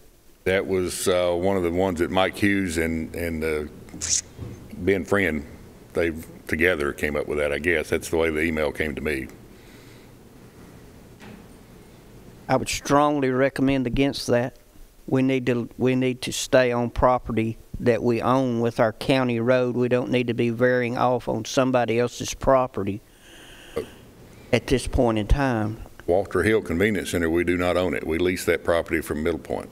But we do own the county road. That's true. That's what I'm referring to. We need to stay on that road until all our trash situations are taken care of. We don't need to move it. It's my opinion.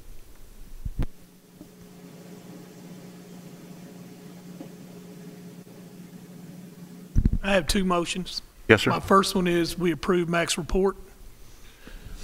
Second.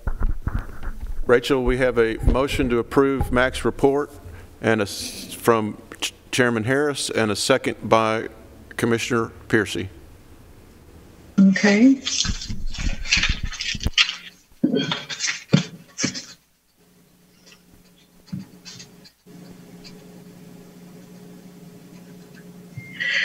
Commissioner Blair? Yes. Commissioner Piercy? Yes. Commissioner Dodd? Yes. Commissioner Harris? Yes. Commissioner Sherino? Yes. Commissioner P? Yes. Chairman Harris? Chairman Cush, I'm sorry. Yes. Thank you. All right. Okay, I'd like to make a motion that we task the mayor's office with getting together bid specs to reconfigure our convenience centers, because I'd like to see the numbers. And I know I know your head's been spinning on this, and I've listened to Commissioner Piercy, and there's a big concern out there. But I'd like to make a motion that we allow the mayor to get together these specs and let us look at them. Second. Mr. Chairman. Yes. I'd like to get a little clarification. Are you looking at all 14 sites? Do you want me to look at that? You want me to take 5 or the 5 busiest first? We can start the ball moving in that I'd rather see to do our top 4 convenience centers, the busiest, the ones we got, the ones at Walter Hill, okay, Rockville, and then the other 2. Which is Leanna and Weekly? I don't want to misspeak here. Mac's saying no. Leanna's not the busiest, but it definitely needs the attention more than anybody else. Yeah. It needs to be first. And then Leanna needs to be on the list. Leanna, make it 5. Rockville. Those are the 2 smallest. Walter Hill. Walter Hill and Smyrna? Weekly. Let's say that. Well, are we talking busiest, or are we talking the ones that's causing the most danger on the highway?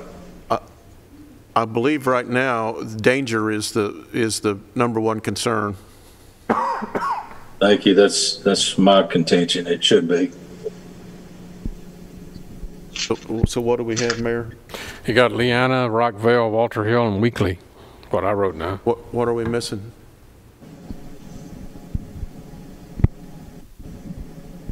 What do you have concepts for, Jay? Are those 4 on your list? 3 of those 4?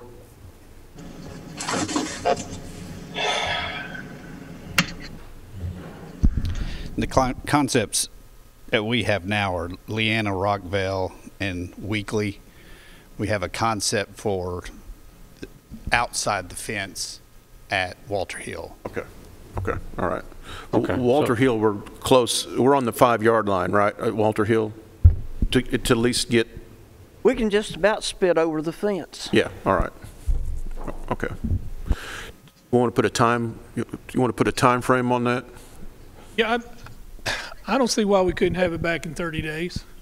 Can you? Mr. Chairman, I will do everything possible. I'll start working with Jay and Mac and see what we can pull together from all resources, if we can get that information and bring that back of what I'm hearing is you want me to bring back the information of what we want to put in an RFP, right? Is that what I'm understanding? Yes, specs. And bring that specs back to you and let you all approve before we put out an RFP to come in and start doing that, okay?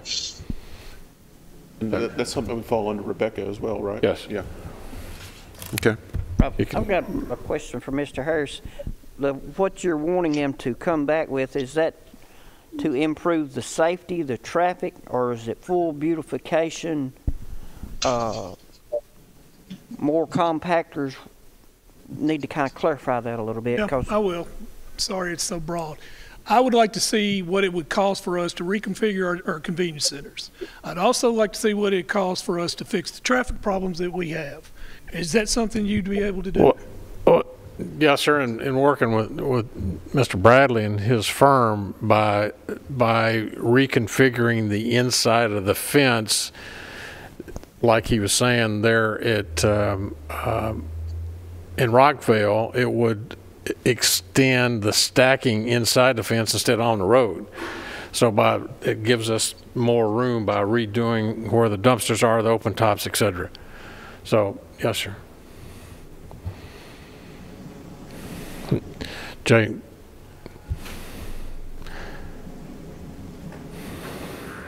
Just wanted to make sure that I understood to pull together full specs and plans would need to go through the approval process with the county.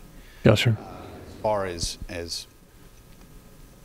I guess, for lack of a better term, fine-tuning the concept plan and come up with a rough cost estimate, that's definitely doable. I didn't know if you were looking for all 4 of those sites to have that. If it was on front end, so we know, hey, this is information we're looking for on the next 3, as well as a. No, can you do all 4?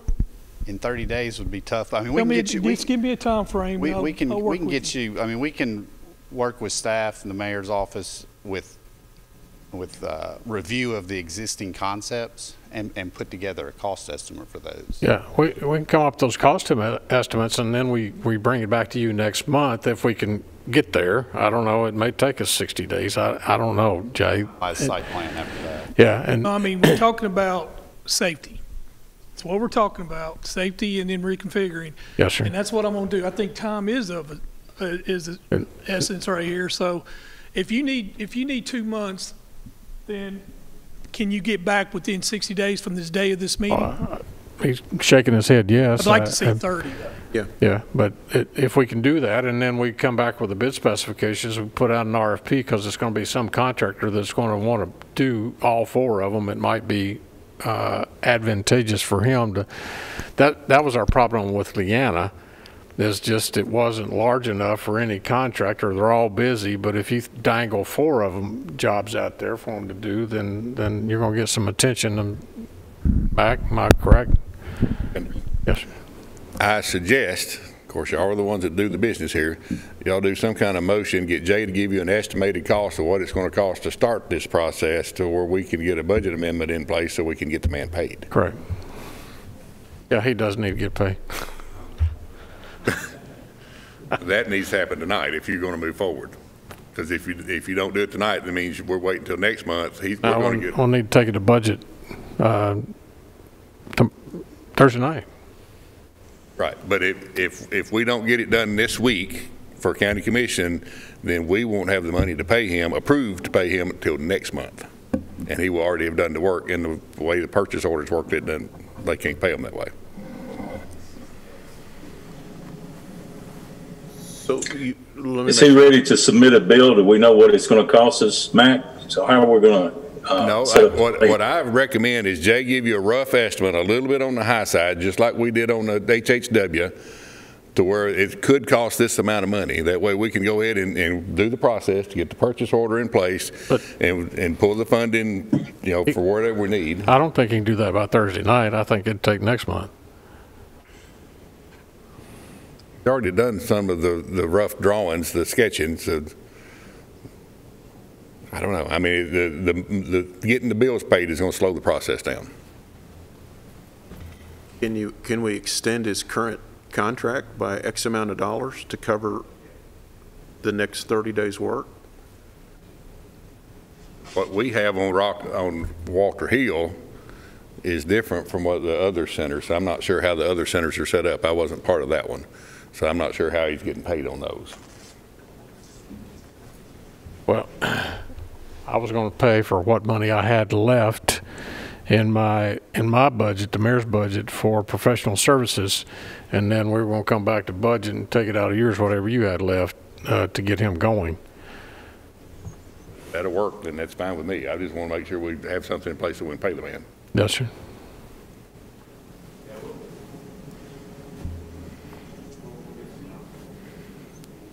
By when? Thursday night or next month? Next month. Yes, sir. That's what I was thinking. That's a push. I know you're good, but I don't think you're quite there yet. Get it done in 2 days. All right, so do you recall your motion? I don't mean recall like rescind, but do you, your motion? We tasked the mayor's office, put together bid specs to reconfigure our convenience centers, 4 centers. 4. And also want to emphasize on safety in the road situation. And we had I think we had a second from Commissioner Blair. Any discussion? Matt? We're going to start the budget process next Monday. Next Monday. Next Monday. And the mayor's already let me know what he would like to see as far as working hours at the convenience centers. So when we sit down and work with our budget, and I'm going to ask him for the people that we're going to need. We currently have in the budget for 40 convenience center attendants. We're going to have to add 59 more people to work the hours that he's wanting to work. Well, Mac, I don't think I'd go there yet with that, okay? Okay. But I don't want you going there yet, because I've already called to Williamson County, and the numbers you shared with me, they've got 2 less centers and they're doing with 44. I think we'll need to discuss that when we get in the budget process. Okay. But okay. Where I'm going with that is it's going to cost a lot more money to do whatever. Well, it's going to cost, but I don't think anywhere close to the numbers you threw up and sent to my office. We call Williamson County, and they're doing quite well and doing more longer hours with less people. We'll get in that when we bring your budget up. Yeah. Okay.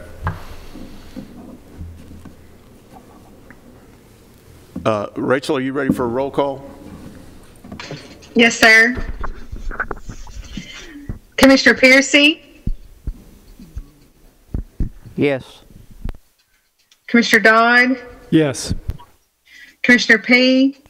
Yes. Commissioner Sherino? Yes. Commissioner Harris? Yes. Commissioner Blair? Yes. Chairman Cush? Yes. Thank you. All right. Mac, does that conclude your? Yes, sir. All right. Do you want to, or Mayor, do you want to Yes, I'll introduce? Bring yes, okay. Sir, I will. All right. I will. Thank you, Mr. Chairman. Members of the committee, we have 2 real nice ladies here tonight that want to do a PowerPoint presentation. They said that they had reached out to Rutherford County sometime in the past at a Sawana conference to all the landfill operators probably throughout the state. They know Mr. Nolan. They've talked with him. They came by to see me yesterday. That's why it's not on the regular calendar. And so I asked the chairman if we could bring them up under other business tonight. But their proposal is, the first lady is Alicia Richie. She is with America's Thrift Stores out of Irondale, Alabama, which is a suburb of Birmingham.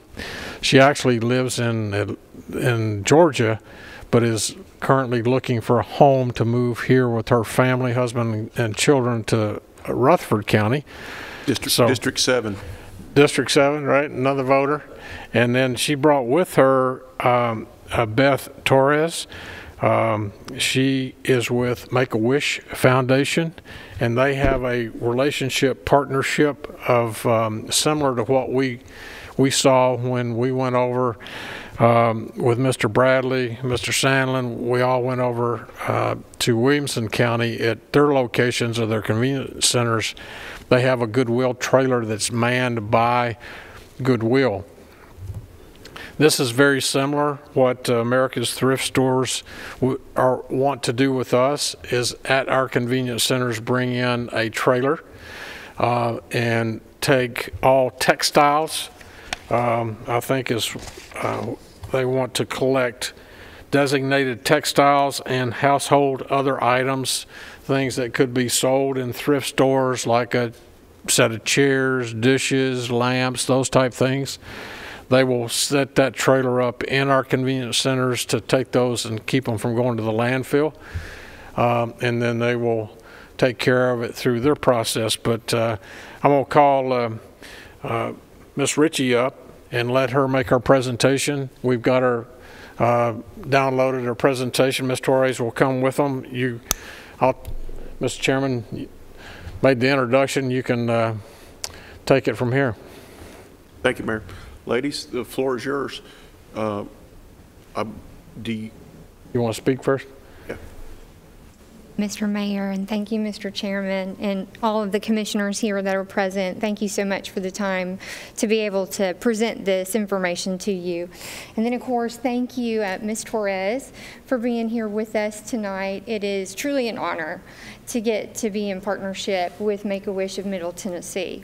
And so one of the things that you're going to learn about our program is that the one thing that makes us a little bit different than the rest is that we benefit the children that are directly impacted in Middle Tennessee. So every single item that would be donated in each one of the convenience centers would actually make an impact to a child's life that lives within Middle Tennessee. So a little bit more about our program. One of the ways that you can find a donation location across Middle Tennessee is by going to this link, and then all of the donation locations across Rutherford County would be located in this map too. And there would also be an educational segment that would go out on social media across the Make-A-Wish network, as well as geotagged for convenience, so that there would be a campaign for notification as well as education on what to bring to the convenience centers. So I'm going to let Beth explain a little bit about our partnership, and then I'll come back. Thank you all for letting us speak tonight. I'm thrilled to be here because I am the president and CEO of Make-A-Wish here in Middle Tennessee. I represent 38 of the best counties in our state, including Rutherford County. Over the last 20 years, we've granted more than 250 wishes to kids living right here in Rutherford County. And one of my favorites is if you go over to Old Fort Park, you'll find an adaptive merry-go-round. And we had a wish kid who had been confined to a wheelchair. And his wish was that when he went to the parks with his brothers, who were able-bodied, that they could all play together. And so we installed the adaptive merry-go-round over there at the park. Now, not every wish is as selfless as that child. We've also got some great kids here who have wished to meet celebrities or go on trips and go out there and fulfill their greatest wish. Because when they're diagnosed with a life-threatening medical condition, their life changes. And they don't get to go to school or play soccer or baseball or go to ballet, and they get stuck at home. And as I keep telling our Wish kids, we've all had a little taste of this thanks to the coronavirus. So now we understand what it feels like to be told you can't go play with your friends, can't go to work, can't do the things you want to do. And when Make-A-Wish comes in, we say whatever you want, you can have it. We do all of this work right here in Middle Tennessee through private funding. Individuals, partnerships with corporations like America's Thrift Store, and family foundations. So I'm excited to tell you that everything Alicia's about to show you is great for your community. And I'm a convert. I shared with the mayor yesterday. I wasn't excited about partnering with a thrift store when I started learning about America's Thrift Store. But I went down and I watched their operation. And I'm going to tell you that they're an impressive group of people doing good work with a charitable heart. And coming out of that, we have a partnership where they invest in our work so that our kids right here in Middle Tennessee can get wishes. So I'm happy to answer any questions about Make-A-Wish as you guys have them, but what you really want to hear is Alicia's plan. So thank you so much. Alicia. Okay, and if you have questions, feel free to just stop me at any point in time. So one of the things that, we have found in starting, partnerships like this across our 5-state footprint is that there has been a robust amount of textiles that has come out of what we are considering fast fashion. So that is a large amount of textiles that are being produced globally that are actually going towards the landfills globally. And so another thing that we have found is that recycling centers have an impact in making sure that we can actually divert textiles and home goods. So like the mayor mentioned, lamps, dishes, bedding, anything that you would find in a thrift store from going into the landfill. So we have partnered with the Center to Hard to Recycle Materials in Georgia, as well as Hall County, which is a county that is set up just like this one. Hall County, Georgia has convenience centers and does not charge their residents for trash removal. They all go to those convenience centers. This year alone, we diverted 500,000 pounds from Hall County, and it covers about 1/2 of the population that Rutherford County has. So we have then also moved towards Athens-Clarke County, which is a smaller community, Talladega in Alabama, Bartow County in Georgia, and then Montevallo as well. One of the things that America's Thrift really wanted to identify this year was making sure that we were understanding what was actually driving the need and the desire to make a donation. So we charged a group out of Birmingham, Alabama, the New South Research Group, to actually find what is going to make someone want to donate something or actually recycle it. And what we found was 3 main things. The first thing is it close to my home? The second thing is, if I get there, is it going to be easy for me to put it in there? And that's something that you guys have been talking about all evening. The convenience of actually getting it to the receptacle. And then the third thing, and the cherry on top in all of that research really was, is it going to benefit a local charity? So we then did a little more research, and we found out that the Waste to Wishes was really all about convenience. And so there's one slide missing right there. And that convenience is all about whether or not each individual had something that was close to them in proximity, easy to put it into, and then if it was going to be able to benefit something that they were able to really tie themselves to. So the local charity that we partner with in Tennessee is either Make-A-Wish of Middle Tennessee or Teen Challenge of the Mid-South. And moving into that, we then offer reporting for each and every municipality that gives us the ability to show you what it is that you're diverting. So I work directly with Trey White at TDEC, and he is able to share with me exactly how each municipality is required by the state to give their diversion numbers. So I started formatting all of my diversion numbers for America's Thrift for each one of my counties to be able to easily give that back over to him, so that diversion reporting was very easy on the textile side. So we'll do that on a quarterly basis, on a monthly basis, and then as well annually. And we'll review that to make sure that if we need to actually add, another trailer or another bin, that we're able to do that in an easy flow process. So what do we accept? All of the things that we actually accept are listed on our website, but this is just a nice little skim down. Anything that you would find in clothes and shoes, it doesn't have to be size specific. And then we also take furniture as well. Now the furniture cannot look like, it's falling apart. If it looks like it needs to go into the landfill, it's probably going to go into the landfill. We don't take soiled mattresses. But this is a great list to start with. So the last thing that we found in that awesome market survey was that everyone really did want to make sure that convenience was a great part of how they were able to donate. And I love that, because from everything that I have been told about Rutherford County moving forward, convenience is the only focus that you really want to move forward with.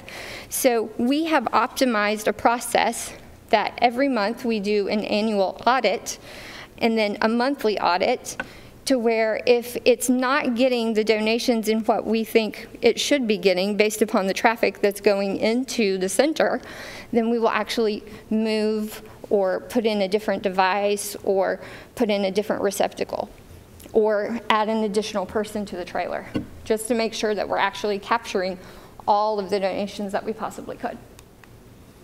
And that summarizes that last statement. So I'm going to pause. Does anybody have any questions so far? Okay. So the convenience audit is really about making sure that when our district managers go through each one of these individual centers, that all of the pounds are reported. In those reports, we will then go through making sure that what you are seeing in the traffic pattern and what we're seeing in the education piece and what we are seeing in the pounds are all making sense. And then I can report that back over to the solid waste director or the assistant mayor or the mayor, and you will be able to have actual data on where you're capturing the most in this diversion program. So who else are we working with right now? Wayne County in Tennessee, Cumberland County, Robertson County, and then Cheatham County as well. And there's a few that are not on that list that we've just started working with. So you wouldn't be alone in starting this program right now. There are quite a few individual counties that have lost a lot of their trailers, and we are going in and making sure that you're not losing that opportunity for your residents, and it is benefiting Make-A-Wish of Middle Tennessee. So one of the things that I want to be able to leave you with is why do this? Why is this impactful? Why is this important?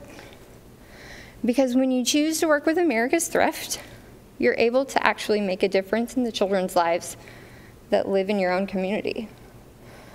And pound for pound, there is a donation that goes directly to this nonprofit. And I just want to thank you so much for being able to, take the time and listen to this, because I know it wasn't on your agenda tonight. And I want to thank you so much for the opportunity. Do you guys have any other questions? No. Alicia, I have one question. Yeah. Of these 4 counties listed on the that you're working with, and you said there perhaps there's a couple others, are you working with them in the same capacity that you have trailers or bins or whatever you want to call it at their convenience centers, or these? At By County today, there were 2 trailers placed at 2 of their convenience centers. Okay. At Wayne County, there is only bins. That's Montgomery. Okay. By county, that's Montgomery. Okay. Montgomery will have both of those trailers. Then Wayne County will only have the metal kiosks. Cumberland County only has metal kiosks.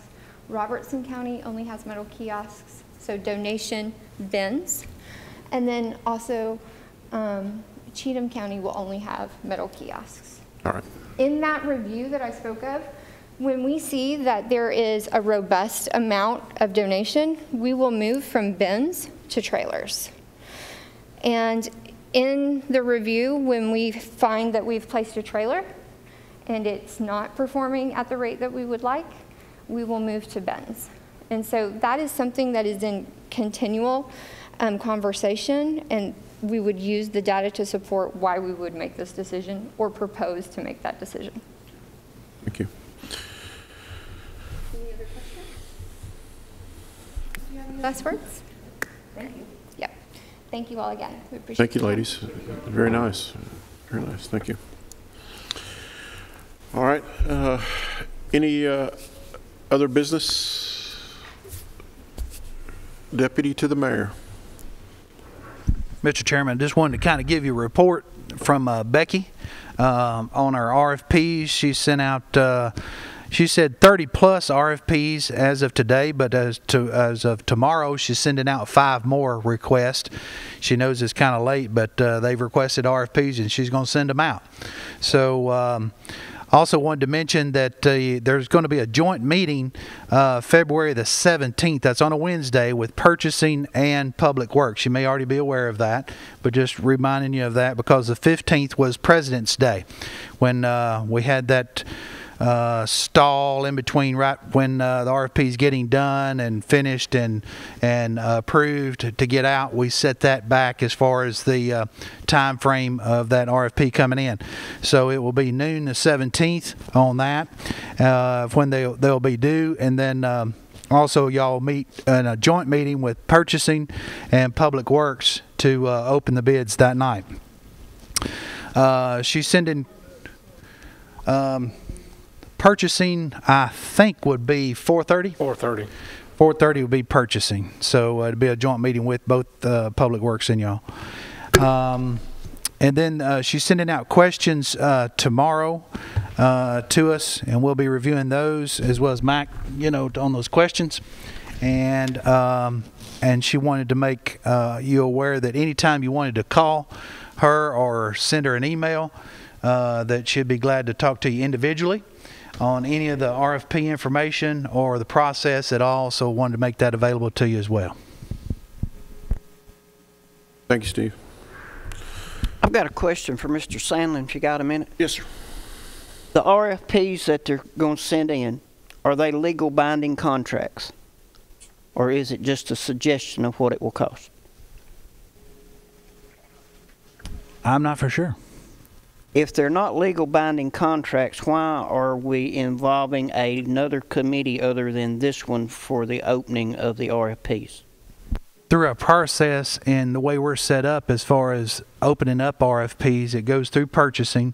Purchasing will open them up, and I would probably suggest, or I would probably think that Purchasing would be taking it under advisement and sending it to Public Works for their review of all the ins and outs of everything.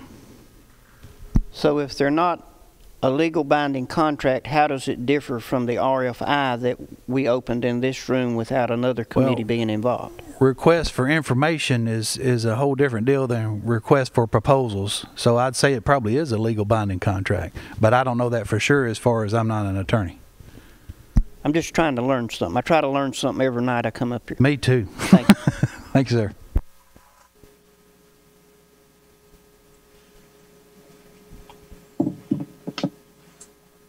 Commissioner Piercy, as someone who's sat on the purchasing committee in the past, these would be considered a legal document. So they would come sealed. They are opened at purchasing.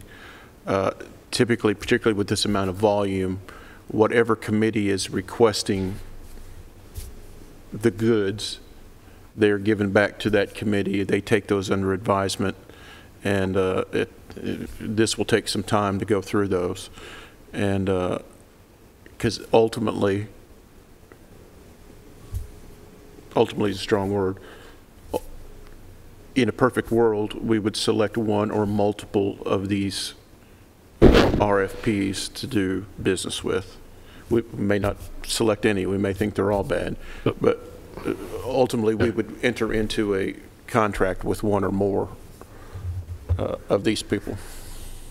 Will the purchasing committee have any influence on how we choose or what? No, sir. Okay. No. Mayor had a comment.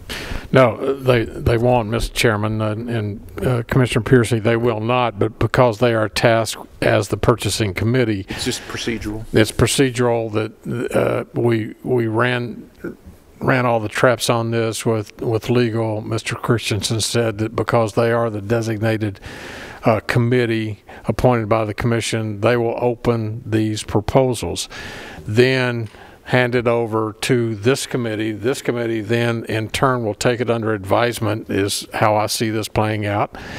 They'll take it, they'll give it to Ms. Caldwell. Ms. Caldwell, because we have contracted with her, it will be her task to take all of these and put them in some type of spreadsheet. Yeah, some type of flow chart of assimilation of this company A is doing this, and this is what their proposal is, and company B, and then once she, and it may take her 60 days or more to go through that process of trying to put all that information together to come back in some presentable form. Then I think, Mr. Chairman, we need to invite the other players. We need to invite the city of Murfreesboro. We needed to invite, as we've talked for the last 2 years, city of Smyrna, Laverne, and Eagleville. Do they want a seat at the table to be prepared to move forward as we assimilate what's best for Rutherford County, not just this committee, but what's good for their communities as well? Laverne may decide they don't want to participate. Okay, then at some point in time, as we were talking earlier, as Mac mentioned, the city of Murfreesboro saw that there is a charge for disposal of your waste. If it's in the accumulation thought process that however we're going to handle that, however it's going to be paid for to handle our waste stream for the next 25 years, and it's decided for curbside recycling that every citizen has to pay $10, and if Laverne or Smyrna or Eagleville doesn't have a seat at the table in the very beginning, it's going to be tough on them. Especially if they don't have a voice when their citizens are being charged for handling our waste stream. So this is going to be, the next few months is going to be, it's going to be interesting. It's going to be complicated, but I think it's going to be fun. The mayor had mentioned this, on the flow chart that Ms. Caldwell will be doing.